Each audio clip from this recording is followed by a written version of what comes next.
Well, good afternoon, everybody. Welcome back to the RV project. What's on schedule today? Mainly it's going to be the rollover structure. If you remember, I talked about in the last episode, that piece that goes kind of right behind the seats over top of your head, over the cockpit.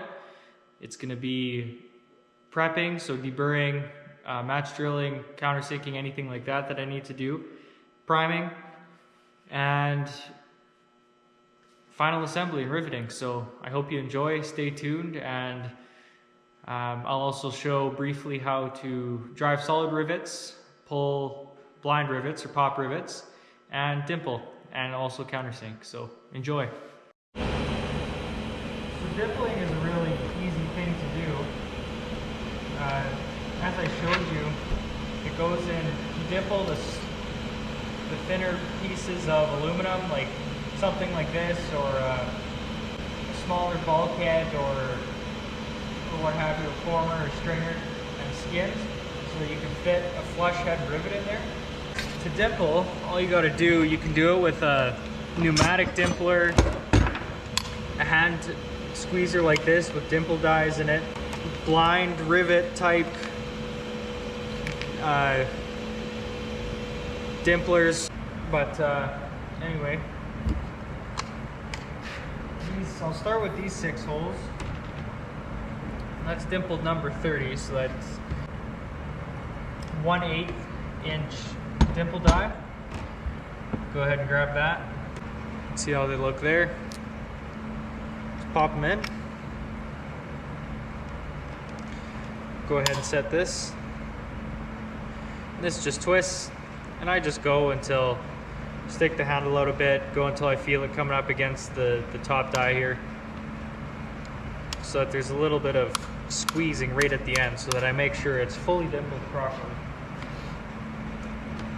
It's going to be flush this side, so the dimple is going to push out this way, since this is coming up against the bottom, and the flush rivet's going to be sat that way.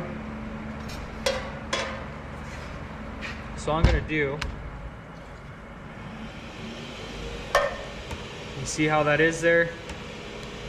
I'm going to line it up like that, confirm that these are the correct holes, which they are. This is number 30. And I'm just going to squeeze it. You can see how that one is dimpled, so it can fit a flush rivet in there.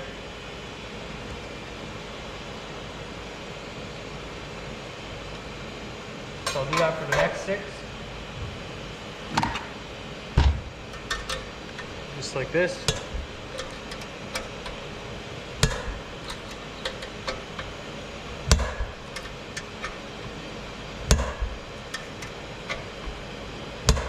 There. Now we got 6 flush rivet holes. So now that that's done, this is primer ready, so I'll label it. So, like I said earlier, there's tons of labeling and organizing, and you don't have to, but it just makes it nice. So say if I leave for a few hours or a couple days, I come back and it's easier to figure out where I left off. So this is primer ready. I'm just going to go set it off to the side with other primer ready parts, like those flat crank torque tube things. Okay, so next is these braces right here, and these top 4 holes need to be dimpled to number 30. That's the same process. Just got to switch these around here though, so I can get in there properly, get in around that flange. There we go. So always double checking, because I've done it before where I've dimpled the hole in the wrong direction, or I've dimpled the wrong hole, and it's a really bonehead mistake. It happens sometimes, but you just got to fix it. But so there's 4 on top, flush this side, so I'm going to dimple it like this. 1, 2,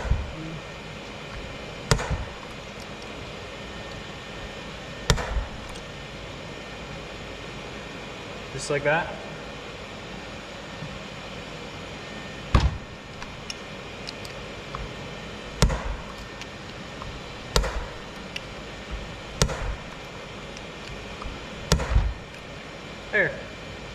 easy as that. Dimpling is kind of a satisfying task, honestly. Okay, so these are now primer ready. I'll set them over here. I'll just go back to the instructions here, forward a bit to these pieces and see what their dimple number 40. That's 3/32, I believe. So I'll grab a smaller die. Exact same process, just for a smaller hole. Which way is the best way? This side flush.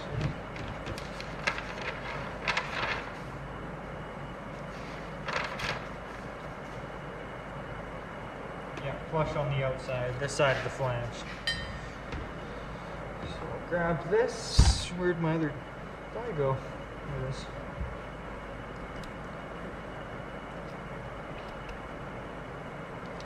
Make sure it's set. Like I said, just coming up against it so that you make sure that the dimple is in there all the way. Flush this side, always double checking.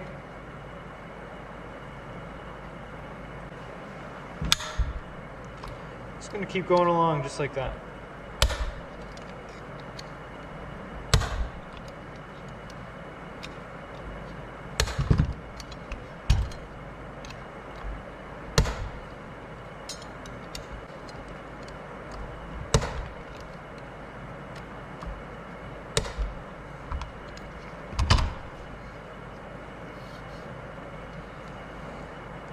Nice and dimpled.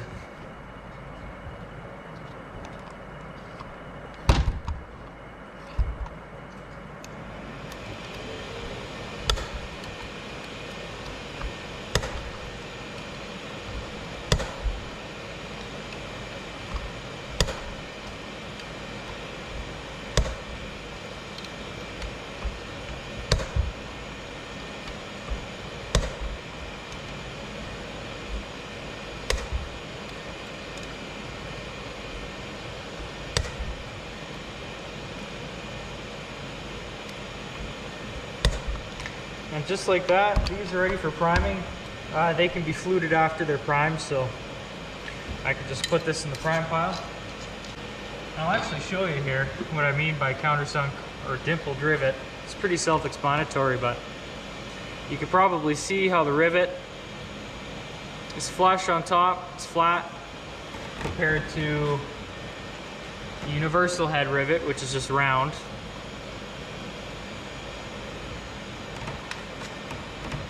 These flush ones need a dimpled or countersunk so that when you put it in,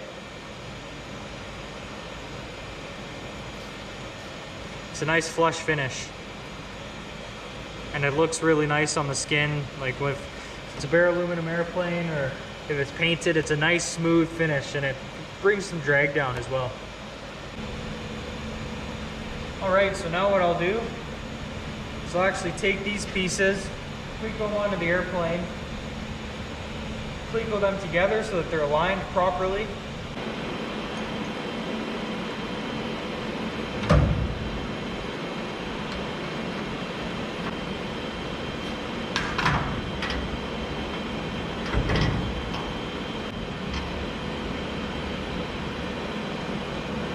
Stick them together.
Now these, when they do get assembled, they'll be on the back side like this.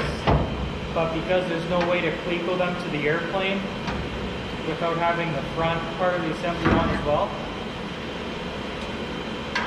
they're going to go on like the other ones did, just like this, just to get them lined up.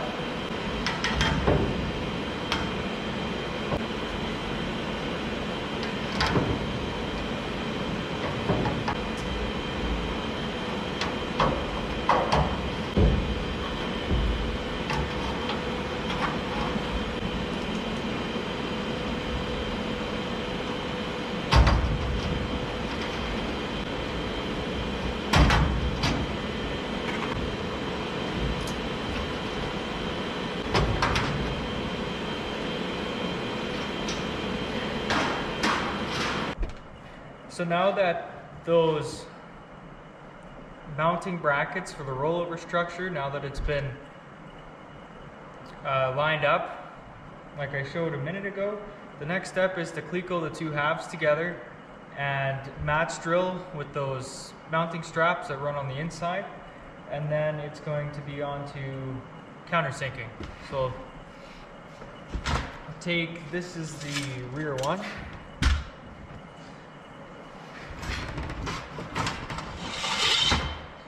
These are the inside straps. This is the outside one. Just need to figure out which way it is orientated. Looks like it's this way. So without kinking the part, I'm just gonna flex a little bit to help pre-bend it so it makes it easier getting this in here.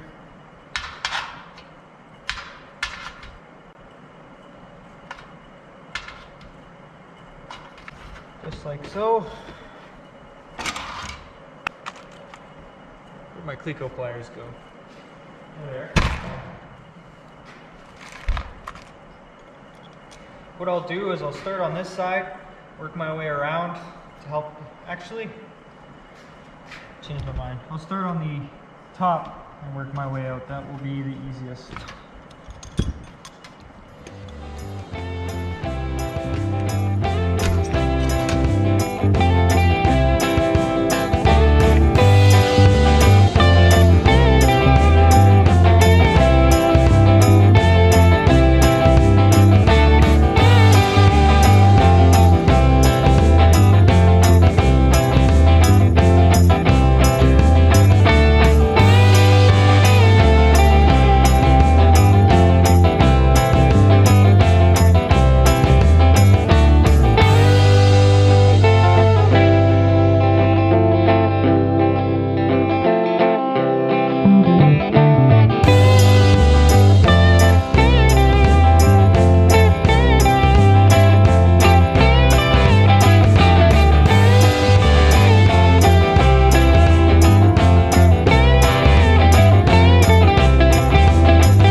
Match drill. These are all getting upsized from number 40 to number 30. And I don't know if you can see, but there's little holes in between these big holes where this window strap was. I won't be drilling those. I believe that will come when the window actually gets installed. So I'm going to leave those and just do these big ones all in between. Regularly clearing shavings as I go as well. 40 holes. So all of these, all the ones on the inside, in here, and all that is literally just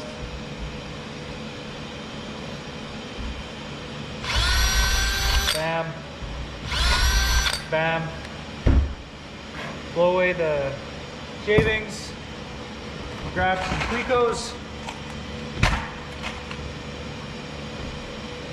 then I'm just gonna cleco those holes I just drilled.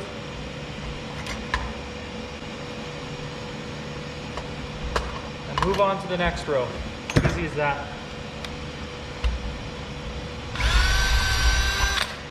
And then once I get all these ones done, I'll start removing these 3/32 clecos and drilling those ones back across.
all of the match drilling and upsizing is complete. These are all the holes that need to be number 30 are number 30.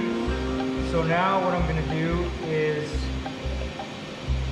mark everything so that all the pieces go back together in the same spot and in the same orientation. And that is important because all these holes need to be lined up with the holes that they were drilled with. And so I'm going to do that just by marking forward or aft, left, right, up, down, what have you, to make it simple to go back together. And once that's done, I'll deburr everything.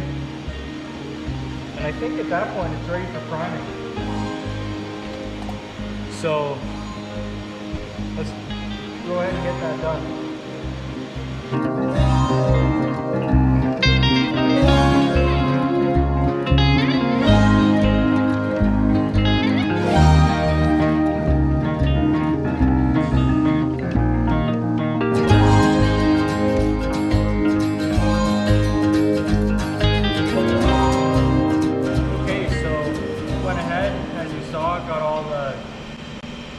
Drilled to number 30 in these flanges. I already went ahead and deburred everything. The next step is to countersink these holes at the top flange for an AN426 AN470 rivet. So a countersunk 1/8 inch rivet to go in here. And I have a special countersinking tool, a cage countersinking tool. So it allows me to set the depth that I want the countersinking to go. And then if I just grab the bit here, a number 30 bit, you can see there it's got a little dowel on the end to guide it in the hole, and then the countersinking blades. Just thread it into this cage here. That just goes on the end of a regular drill.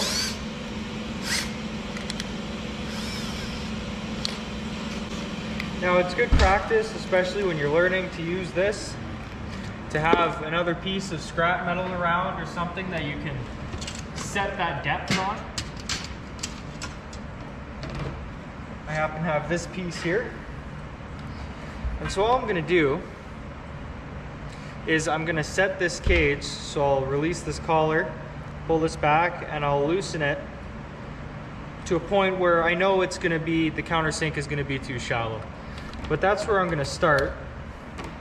I'll just use this here. These are all number 30 holes in this piece. Just barely nicked it, so it's definitely got to go down a bit further.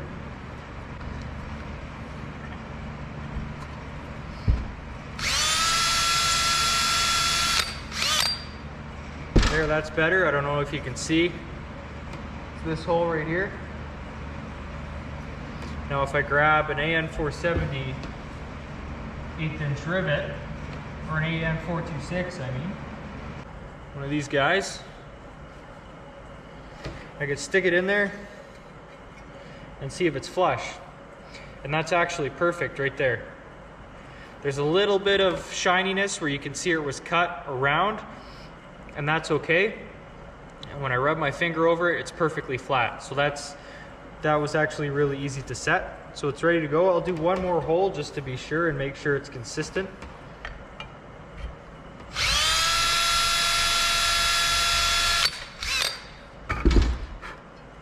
There we go. There's the second hole. Grab the rivet. And that one sits in there nice and flush as well, perfectly flush. So that's what I'm looking for. This countersinking cage is set. Now I'm ready to go ahead and countersink the rest of those holes. Now there are a couple of exceptions, a couple of holes that I'm not supposed to countersink, and that is the 3 bottom holes here. This is part of what will mount this rollover structure to the airplane. These aren't supposed to be countersinked, so I'll just circle that and label it so that I know I'm not supposed to do it and I don't inadvertently countersink these holes.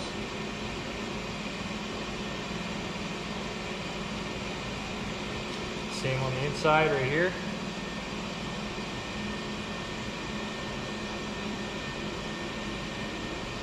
Just like that. Super simple. And then these ones as well, and here I'm not supposed to countersink.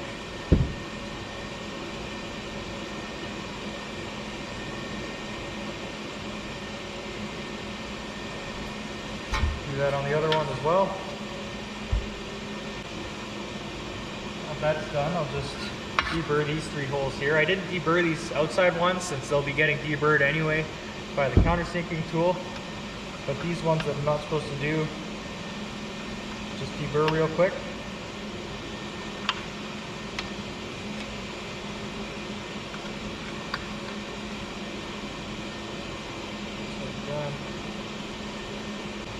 Okay. Those are deburred, deburred, deburred, and deburred. So these are ready to be countersunk. Now I'm just going to countersink all these holes.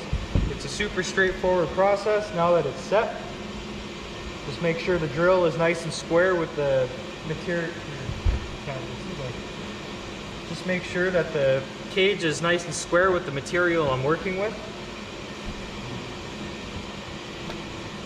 And I'll drill.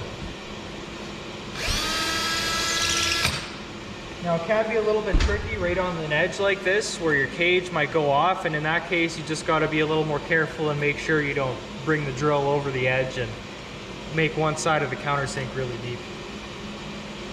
I'll take a rivet, set it in there, feels good. I'll move on to the next one. Same thing. Make sure it's nice and square. The countersinking circle looks symmetrical all the way around. Stick rivet in there, feels good. I'll move on to the next one.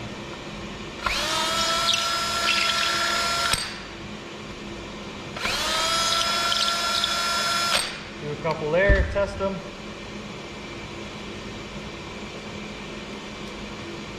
Feels good.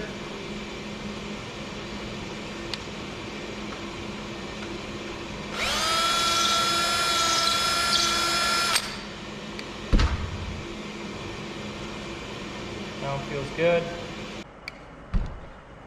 Stick a rivet in there. Feels good. Rinse and repeat for the rest of the holes. That simple. Finished all that countersinking. These ones actually didn't need to be countersunk. It was just this one. See, nice all the way along there. It holds an AN 426 1/8 inch rivet nicely, nice and flush in there. Something I did have to pay attention to was if you're countersinking on a curve like this, even though it's very gradual, because of the cage is wider than the bit, the center, the hole that's in the center of the cage, it's going to be elevated slightly more in there, and so you're going to drill slightly deeper on these curves, if that makes any sense. So if you're countersinking on a curve like this, you might have to adjust the cage so that it doesn't cut quite as deep, and then once you get back to a flat surface you'll have to go a bit deeper again.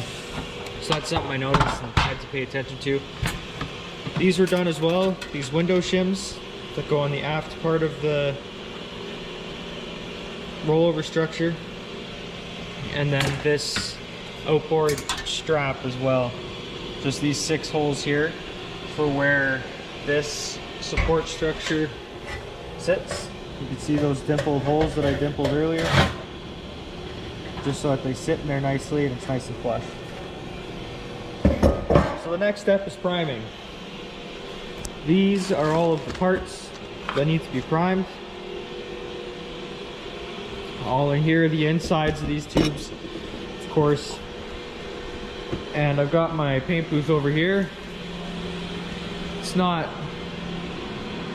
perfect, but it does the job, keeps all the fumes from leaking out to the outside of the shop, and it allows me to still work on the airplane even after I've just primed something and got a very rough vent here that goes out a window. So I need to put a box fan in there or something. But anyways, I'm gonna lift these sawhorses up and go ahead and get all these parts hung up and ready to prime.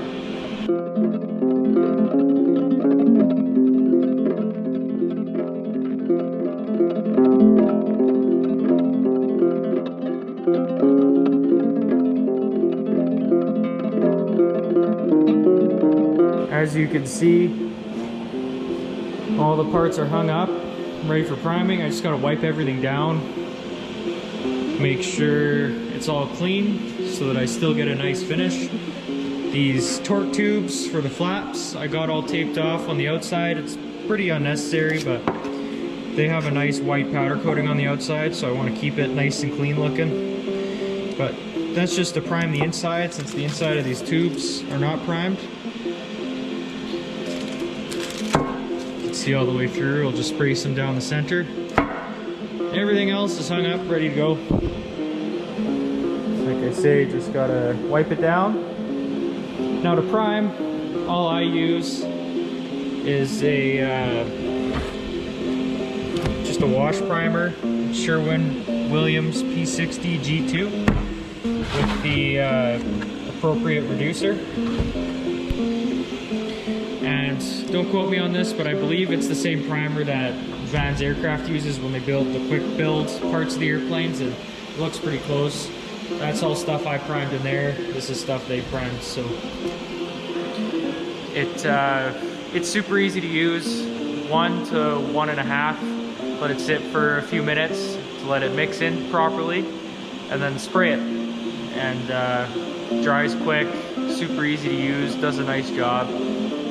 But anyway, I'm gonna go ahead and get that stuff primed, and I'll be back when it's cured and ready to go for assembly. Priming is all done, and it turned out good. Just need to unhang everything, set it all out on the table, and I'll go over putting it all together. It's a nice smooth finish. As you can see, you can still see that marker underneath. This stuff, these pieces all in here are all going to be painted that cockpit gray that's in here to match this, since you'll be able to see it, obviously. But anyways, let me pull all this down and we'll start on assembly. I got all of my pieces nicely laid out here, ready to go. And after I did that, I just went ahead and I already installed these torque tubes. Threw some wheel bearing grease in there so it turns nice and smooth. It's lubricated aircraft aeroshell wheel bearing grease. All the way on the other side, torqued these to 28 inch-pounds. Nothing too special about it.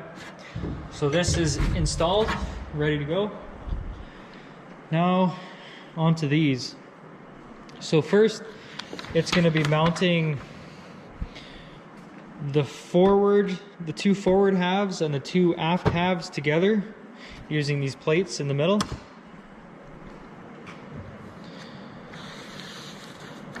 Like this. So I'll cleco them together, and well,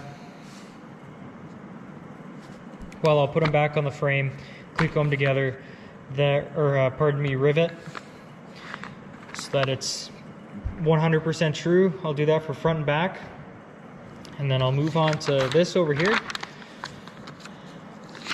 I already did all this. This was all the upsizing of the holes, and then this is for riveting. So we'll move on to this after, and then this, and then this stuff over here, part of the latching mechanism for the canopy. And then we're all set.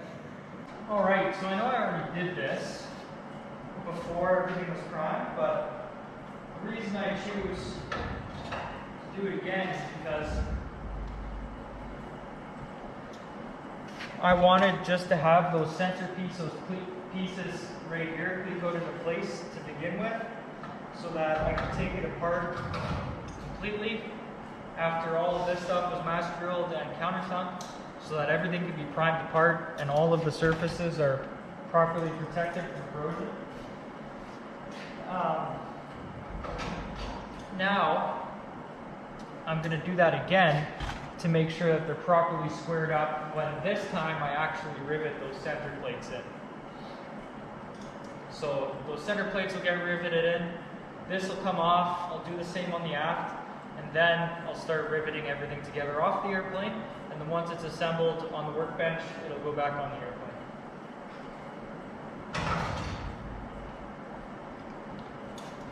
And of course, as you can see, I labeled everything that way. It all goes together the exact same way that it came apart when I finished preparing it. Preparing all these pieces.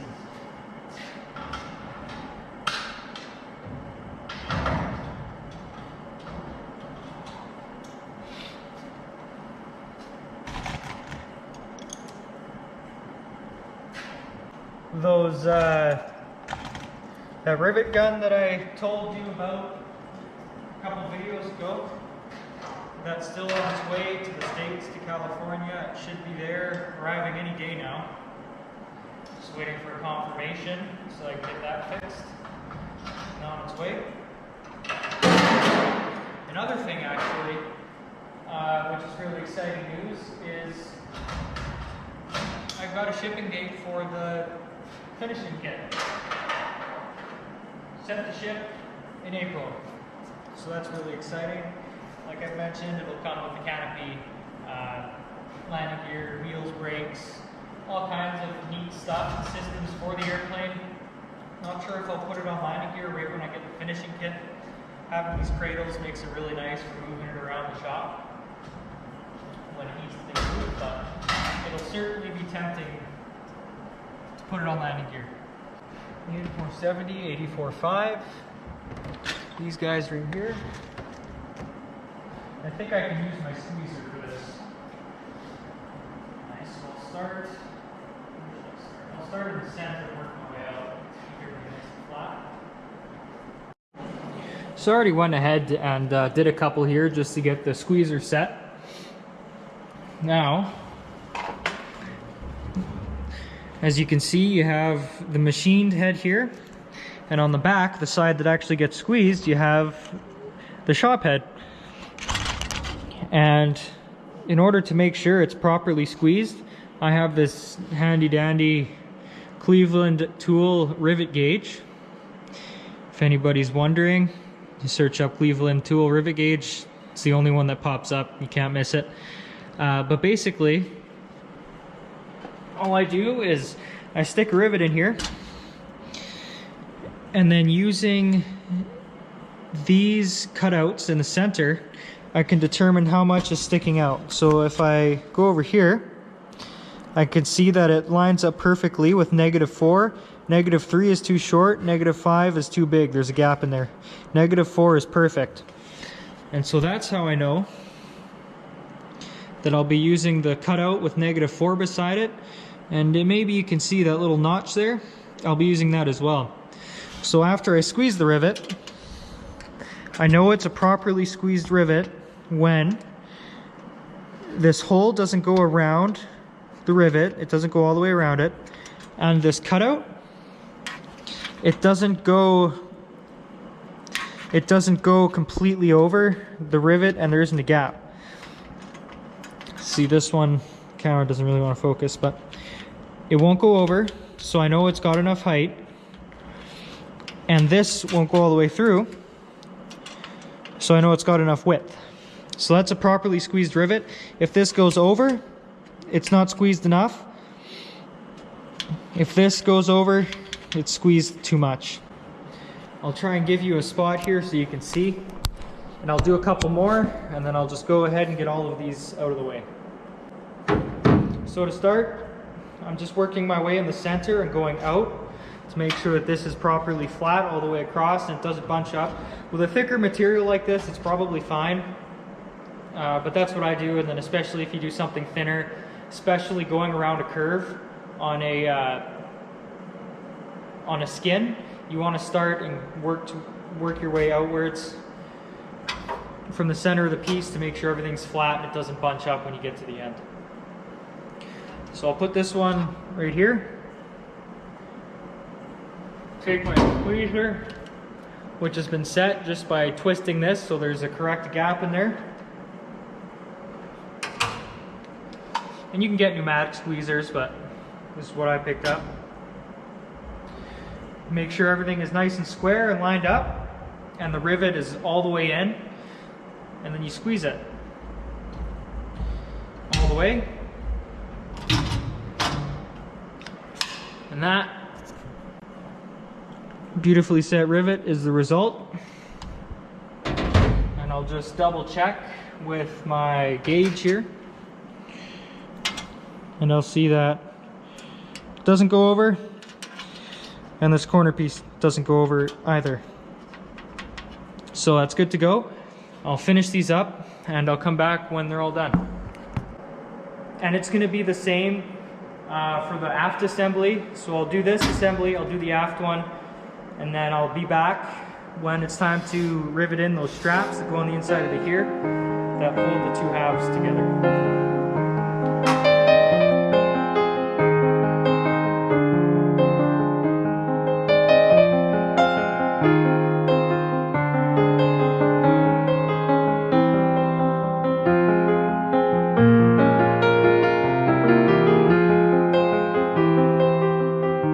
I went ahead and got those pieces removed, ready for assembly.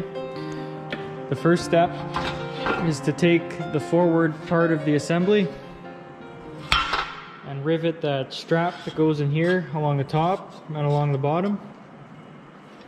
And once that's done, there's bushing doublers that rivet to here, which I believe is a part of the canopy latching mechanism. That's these pieces here. And once that's done, this will get mounted on top, riveted in along with these, and then it's going to get put in the airplane. So here we go. So this riveting process is going to be very similar to the ones I did right here. And it's just going to be using the squeezer, measuring it with that gauge, go all the way around, start in the middle, work my way out so it's nice, you know, follows it nicely all the way out. And do the same on the bottom and put this other half on. So let's get going.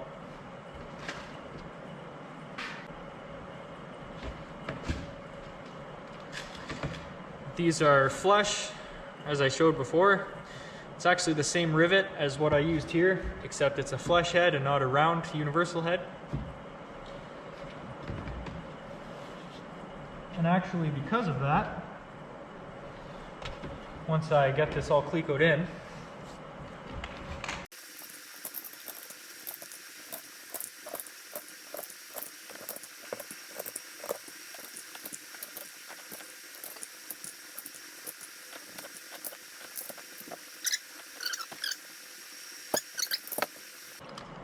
I'm going to set this, but of course, since it's flush, I'm using a different squeezing die. They're both flat now.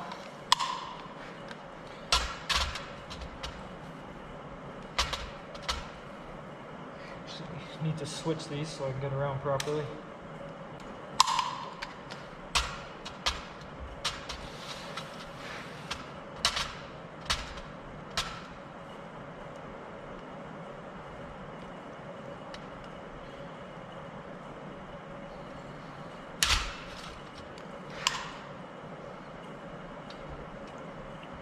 Looks good. Take my measuring tool, check it. Needs a little bit more.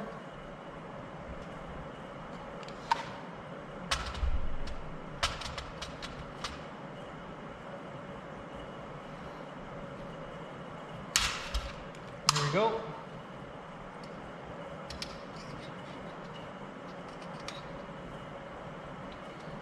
Looks good. Do one more here, and then I'll be back when I'm done squeezing all these rivets.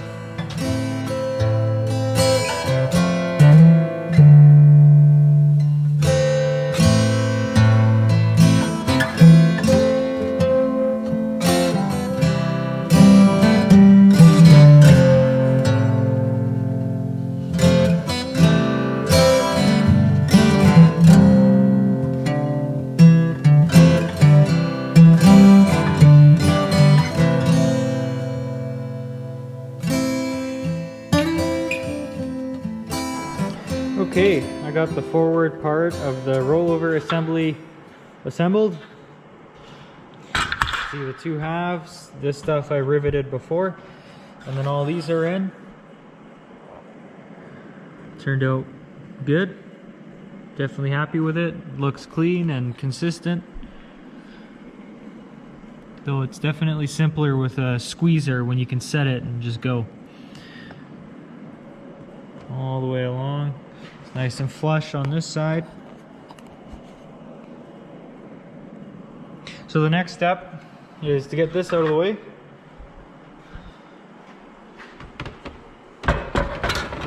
And start on the aft assembly. Now what I got to do is rivet these plates in place with that bushing.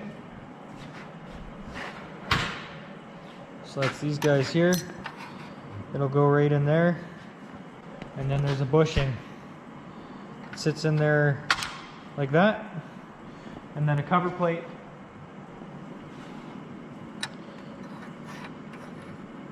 Goes over top like that. So that's what I'm working on now.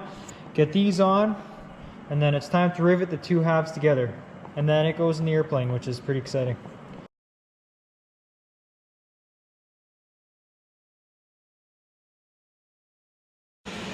Okay, got the doubler plates in. These bushings slide right in there on each side. Now there's a cover plate that goes over top to hold that bushing in place. That's what I'm doing now. All right, both sides are on. Now I believe it's time to rivet the two halves together. It's gonna be pop rivets. I'm gonna be using a pneumatic pop riveter, and I'll show you what that's all about in a second. So I'll start by moving that over there, clean it up a bit. So first thing, I'm gonna take this, and it's time to slide this over top.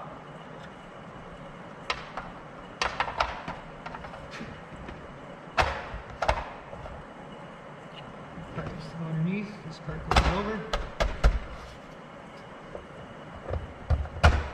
Like so.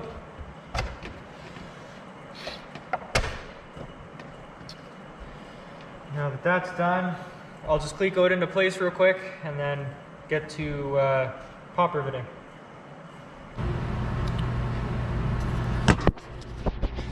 Okay, so I've already done one just to test it. Turned out good, it's nice and flush. So I'll move over to this one right here just to show you. So I'm gonna grab, this is a CS4 blind rivet. Stick it in right there. I'll push it in with this. Okay, and see how I just slide this? I've got the proper size tip on. Just slide it over the mandrel, make sure it's straight, and just like that, nicely set rivet. And I'm gonna do that all the way along down here and all the way down that way.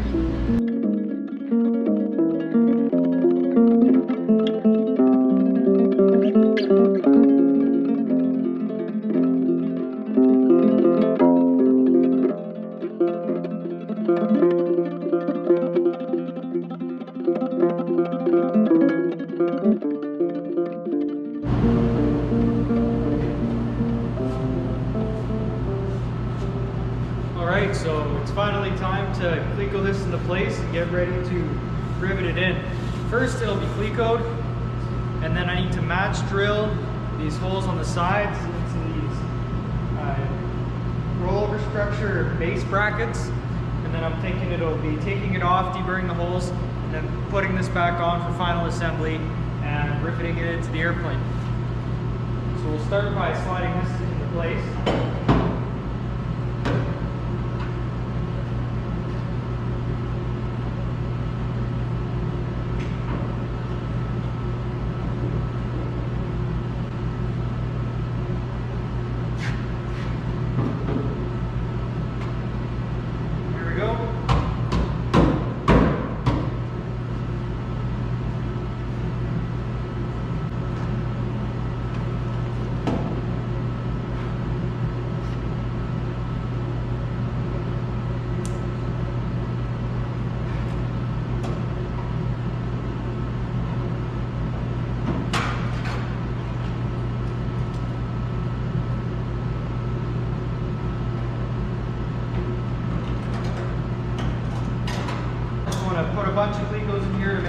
is held perfectly in place so that when I drill those holes down here, they're exactly where they need to be.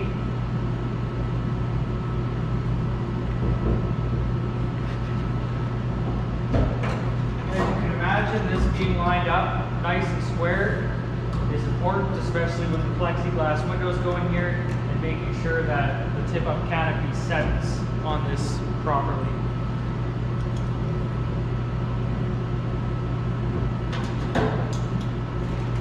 And seals properly, of course, as well. This is also going to be temporarily put into place to ensure proper alignment.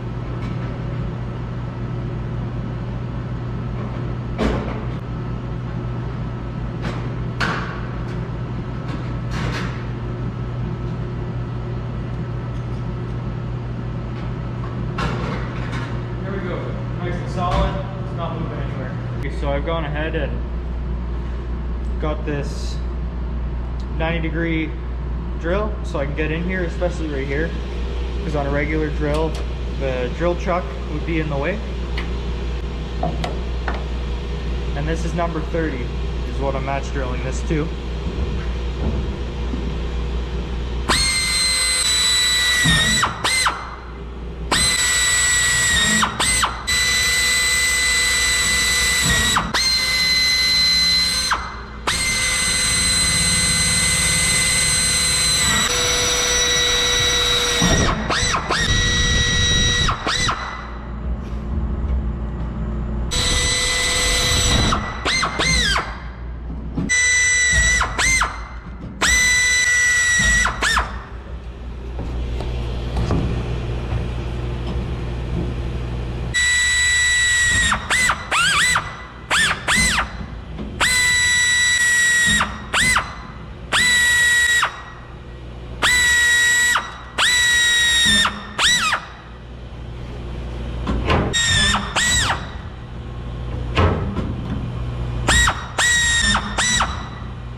Now that these are match drilled, I don't know if you can see, there's two holes right here where that latch bushing doubler goes up against.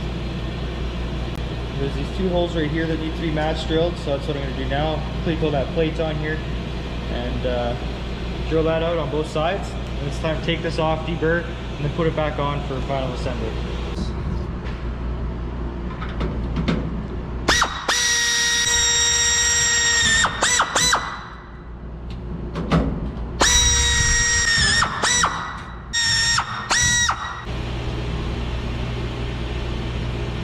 Time to remove this and deburr all these holes.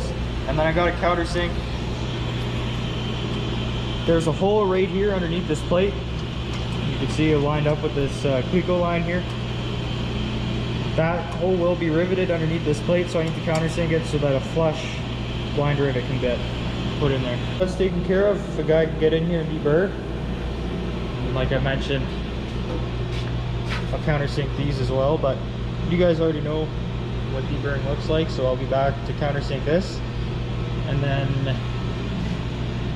assembly time. Got these holes nicely deburred, turned out good. Now the next step is actually to reinstall this, and then it's to countersink this hole, rivet these bushing plates and doubler plates on. See, let me double check that. Yes, machine countersink, put a flush rivet, blind rivet in there, and then rivet these flanges in as it says. Put these ones in, and then put the bushing in, and then the additional brace, And then these angles, if you remember, these pieces. And then that's it. So I'm gonna get going on that now. On it goes for the final time. Make sure all these shavings are cleaned up first, actually.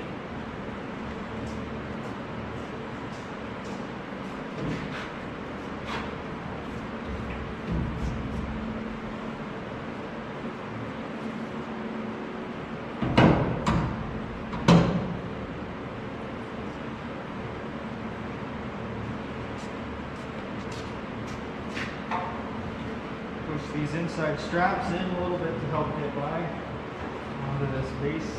And that's in theory what I need to do.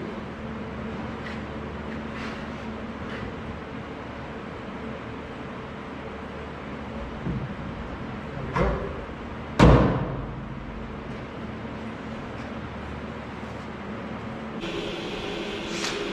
Now, I've got this set to a point where I know it's not going to go too deep.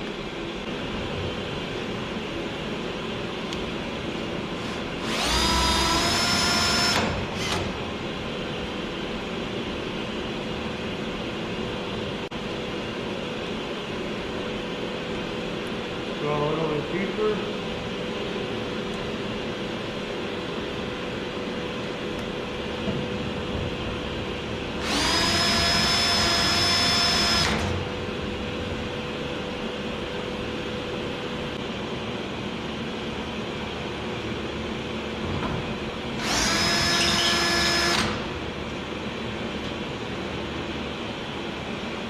Good there. Nice countersunk hole. This sits in there nice and flush. Do the other side real quick.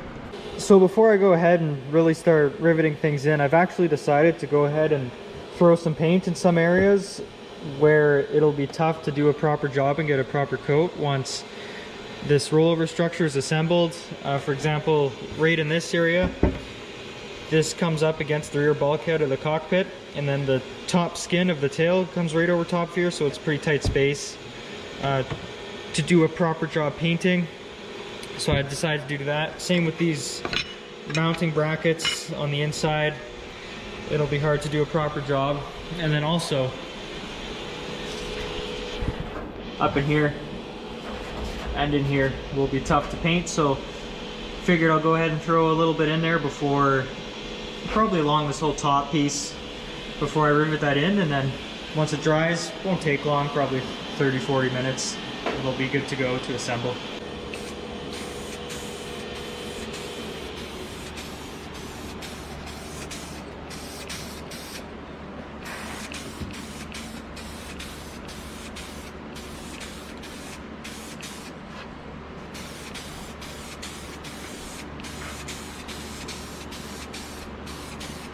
Paint's dry, nice and smooth. Had to put on quite a few coats so that the marker and this red I don't know, etching or marking that's in the aluminum wouldn't show through, but it turned out good. These turned out good as well. Got a few coats up in here, and I'll cleco that back together and we'll get moving.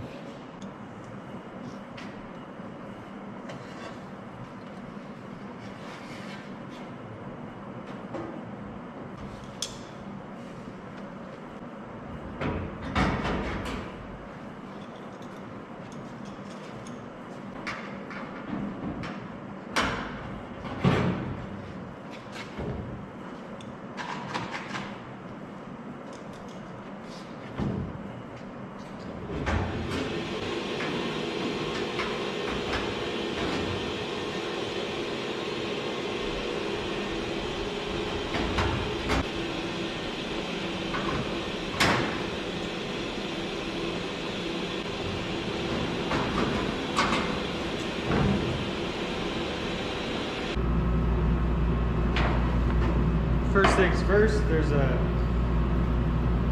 flush CS4-4 blind rivet that'll go in right here on each side.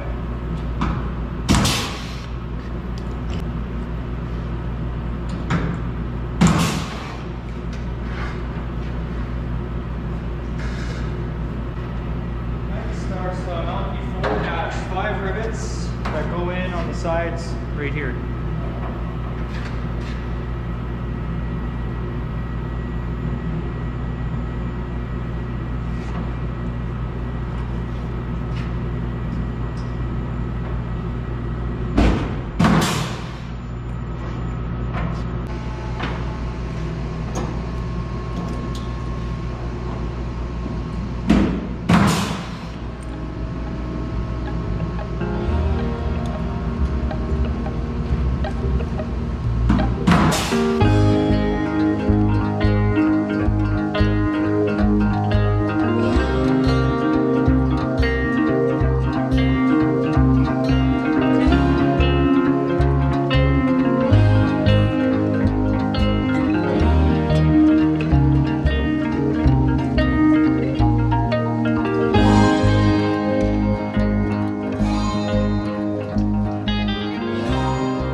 These are all nicely riveted in now. Looks good, the latch and everything. Go around over here as well.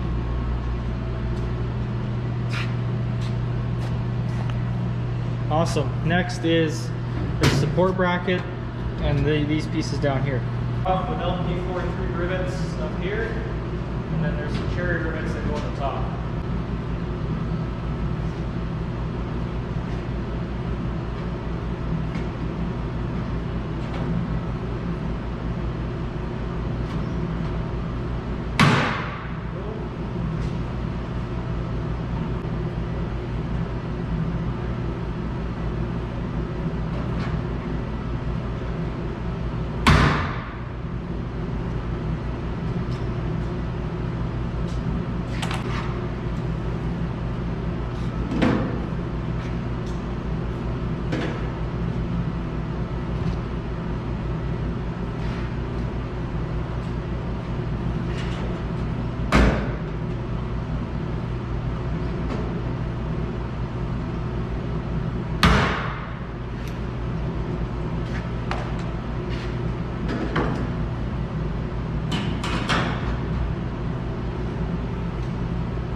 So for these ones, they're Cherry Max, as I said, and I said in another video, to help with these properly pulling through, you need to lubricate the mandrel, and all that is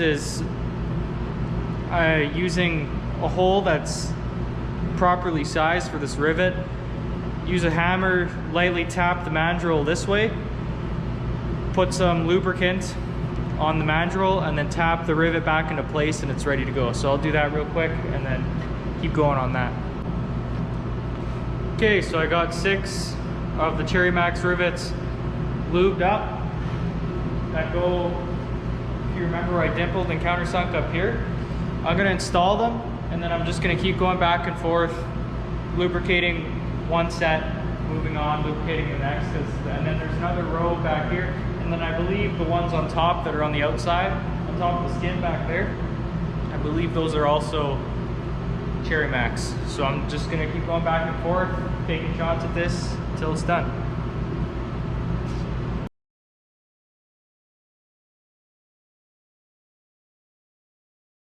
All right, so I already went ahead and did 4 just to make sure everything was set right and I could get in the groove. I'm riveting at about 30 psi, 33, maybe a bit more, just with this size rivet. And turned out good. Now I'm going to do this side, and I'll show you how I do this here. Try to find a place to put the camera. So hopefully you have a decent view here, but I'll start by putting the rivet in. This is I forget what it is, but it's an 1/8 inch rivet. I've got a 3X rivet gun here with a flat driver on it for these flush rivets. You use a different one for universal heads, which I'll show you later. 90 degrees, perfectly over top of the rivet, perpendicular to the skin, so you don't get a smiley. Now I'll grab the bucking bar. These comes in all different shapes and sizes, weights, what have you. This is my favorite one. This is my go-to bucking bar when I can use it, because it's got lots of different surfaces to use, and it's got a good, you can grip it really well. I've just got tape all over it to help prevent from scratching the aluminum or the primer when I'm up against in corners and stuff like this. So to start, usually you can do bursts, like 1, 2, 3 bursts, and that gets me close, and then fine tune from there. But I'll just show you. I make sure everything's nice and perpendicular. I've got lots of weight down on the gun. Not enough to bend or break anything, but enough so it's not going to bounce or move around when I pull the trigger. And then I put the bucking bar up against it, hold it nice and tight so it's not going to bounce or move around, and it's going to have enough force on the rivet when I go to drive it. Make sure everything's nice and straight, and then I go for it.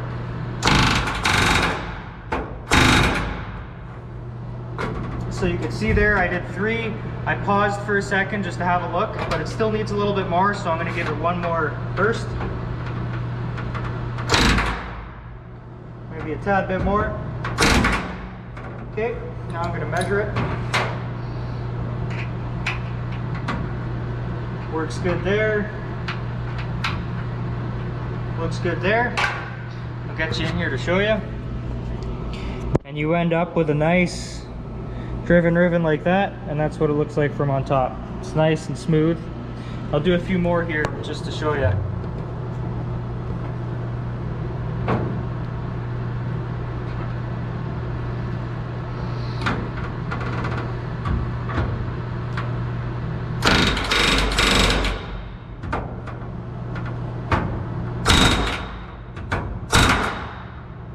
A little bit more. There we go. There's another one. Measure it just to be sure. Kind of recalibrate the eye gauge. Needs a little bit more. There we go.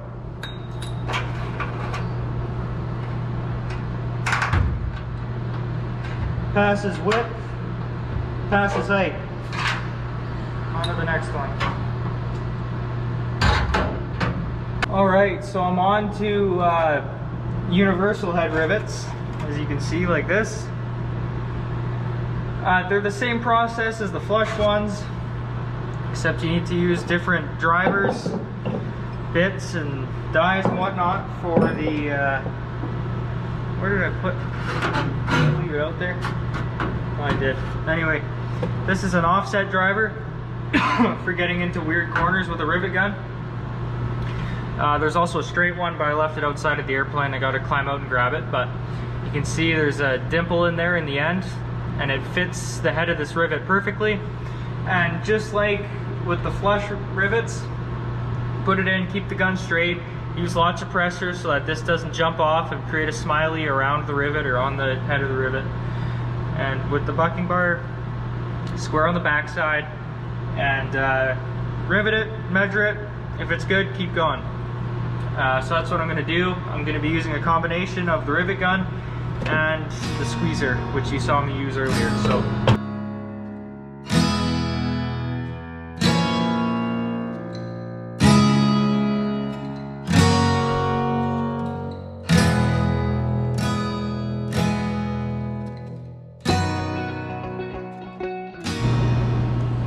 Okay, so the rollover structure is officially installed. I got all this riveting back here done. It all turned out good. Didn't quite record all of it. It was getting a little tricky to make sure you guys still had a good shot while I was moving around and switching up positions to try and get a good angle on all of them, but it went well. The only thing that's left are those reinforcement, I think they're reinforcement angles that go right in there.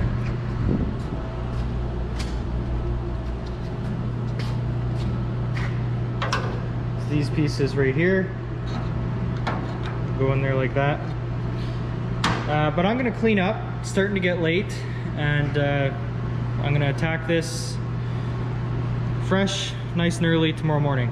See you guys then. Well, good morning. It's the next day and it's time to install those stiffeners. So as you can see here, I've had to flute one of them. I'll have to flute both of them, but I figured I'd show you. So this piece, when it's in the airplane, if you can imagine the holes on the skin, they don't run on a straight diagonal.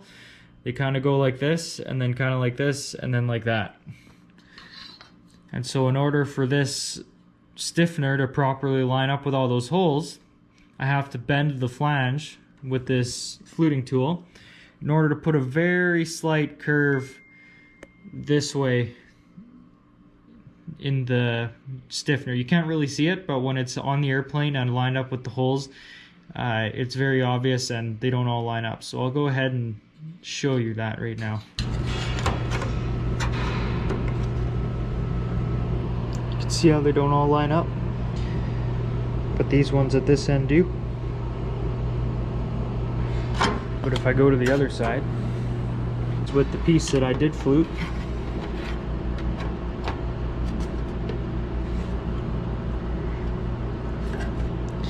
Now everything lines up, and there's just a slight curve in there.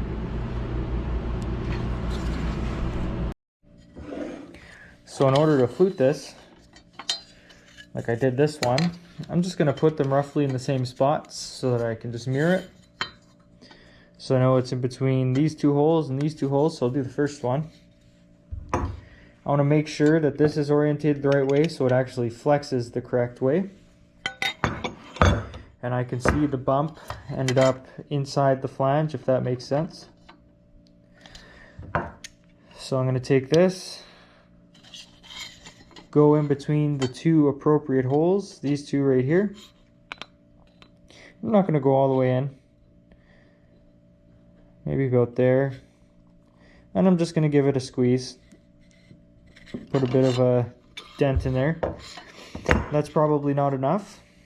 It's better to do it by the airplane, but there's a bunch of noise in the shop right now, so but that's the gist of it. And then I'll just play with that, keep adjusting this more and more until all of these holes line up like they should, and then I'll go ahead and Cleco it in and rivet this into place.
All said and done, this is how it turned out.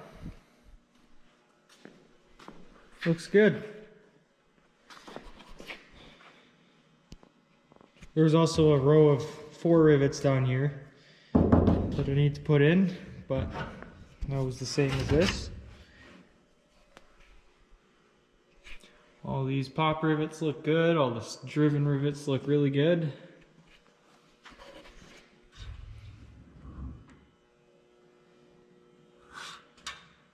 These turned out good too. I threw a little bit of paint on there just to see what it would look like. I need to order some more, but looks good. Now what's next? Well, the wings are moved into my workspace, and so as you can imagine, these ring ribs are wing ribs are next. Actually called the service place in the States. They're getting it fixed today and probably shipped out today or tomorrow, so I should be receiving that in a couple weeks. It's a great time for the furnace to kick in. Get these in, get those cherry rivets back there finished up. I also went ahead and already leak tested the fuel tanks. They passed. There was a little bit of a leak on one of the caps.